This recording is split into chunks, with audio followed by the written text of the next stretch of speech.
From MTN News, you're watching Montana This Morning. 2 days after she was born, a young Highland calf disappeared from her paddock after she was stolen. I'm Cody Boyer. How an Easter miracle brought her back.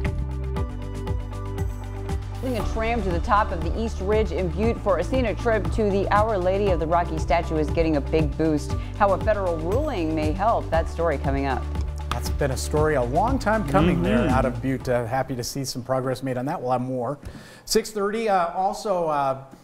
We broke into CBS News early this morning. Prince Philip has died at 99. Queen Elizabeth's husband. CBS This Morning will have complete coverage coming up at 7 o'clock. Yeah. We just wanted to mention that here. Meantime, Matt, gorgeous outside right now. It is, but it's cold. Cold temperatures across the area this morning, mainly seeing teens and 20s. Look at that, 4 degrees in West Yellowstone. The afternoon should warm up nicely. Our skies are clear. That means pretty quiet conditions for the most part today. Winds will be out of the west, 10 to 20 miles an hour, pushing those daytime highs back into the 50s. Look at that shot. Beautiful as we're looking off of our community hospital of Anaconda ICAM this morning in the mining city. Should be into the 50s. Lots of wind, maybe even some snow expected for the weekend. We'll, of course, break it all down for you from the Billion Auto Group weather patio in just a few minutes. Thank you, Matt. The farming community of Manhattan is a close one. The point proven when someone broke into someone's field and stole a newborn Highland calf just days before Easter. This is a great story. MTN's Cody Boyer shows us how that crime turned into an Easter miracle. Sandy the Highland calf is only a little over a week old, but at only 2 days old, she disappeared, and her owners went to Facebook and more for help, and help came. Where's the baby? Where's your baby, Liesl?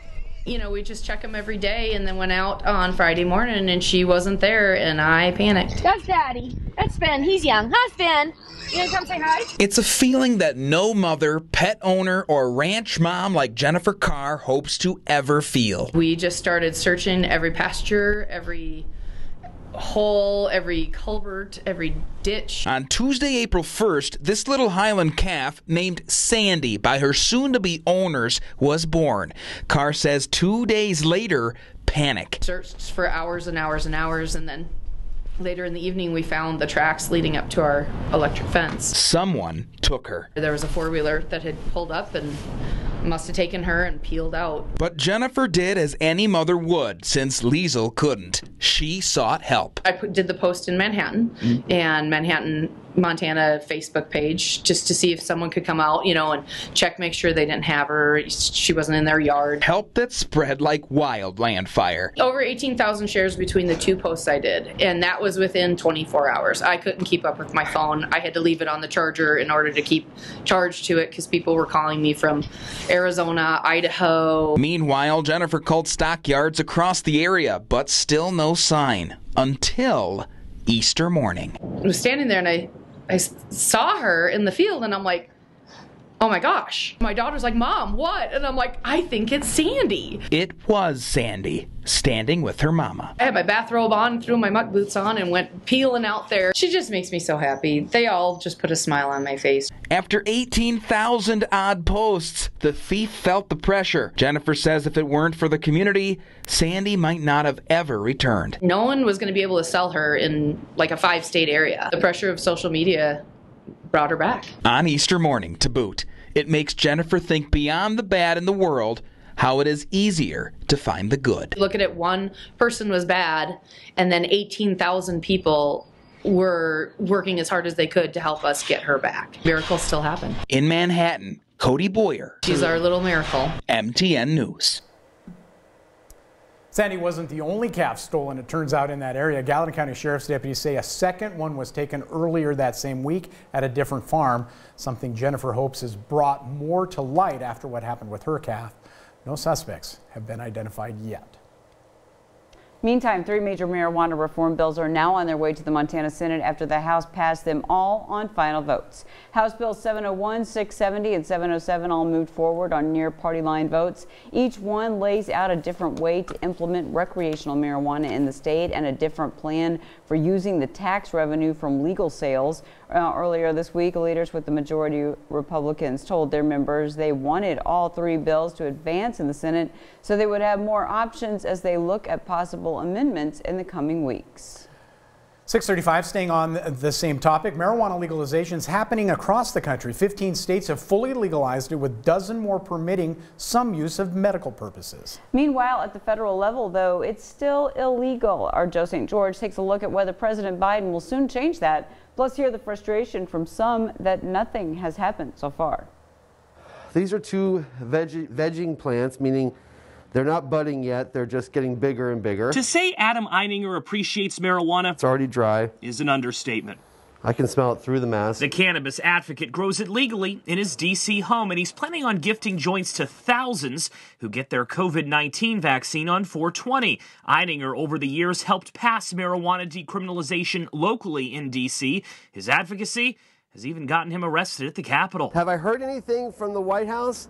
No. And that is what has made this progressive a bit frustrated. During the campaign, Biden released this commercial. Decriminalize marijuana. But so far, Eininger says 1600 Pennsylvania Avenue has been too quiet. We want the Democrats in Washington to keep their promise. Adding to his frustration, this report from the Daily Beast that White House staffers have been suspended, asked to resign, or placed in a remote work program due to past marijuana use. The White House hasn't denied the story, saying the drug is still illegal at the federal level. People voted for this administration fully expecting that they would respect cannabis users. But what Eininger doesn't understand is why the president doesn't take executive action. He believes President Biden on his own could deschedule cannabis and move it from a Schedule I drug, which is what cocaine and heroin is also classified as, to a Schedule II drug. That would change penalties. He could also remove the usage question from federal job applications. The president does not have to wait for Congress to pass marijuana legalization or decriminalization. While cannabis activists are no doubt a bit frustrated with the Biden administration so far, there's also hope that something with this plant and this policy will change soon. You and I have been talking about this since about 2013, actually. Democratic Congressman Ed Perlmutter of Colorado has been a nationwide leader on the issue and knows it's been talked about a lot, but not much has changed. Many members of Congress, after all, remain skeptical about long-term effects. He does believe, though, a key breakthrough is about to happen. Currently, dispensaries are banned from accessing banking services such as checking accounts, resulting in all-cash operations that can lead to break-ins and crime. We have these piles of cash that are generated, and we want to get a safe harbor for it. A number of Republicans are in the Senate, are co-sponsors, so I really expect the Safe Banking Act to get through the House, to pass the Senate, and get to the White House. For Eininger, this is welcome news, believing if one thing can change nationwide, well, everything else will follow. I use cannabis every day. In Washington, I'm Joe St. George. 6:38 back here at home. A major hurdle has been crossed in Butte's goal to get a tram built to the Our Lady of the Rockies statue. The Federal Highway Administration has approved the air right-of-way for the construction of the tram to cross over Interstate 15. The tram would take passengers from Butte up to the statue located above the town on the East Ridge. The tram project needed this approval before it could move forward. Now our John Amy is on this story, and we'll have a more depth look at the project for you later today on MTN News.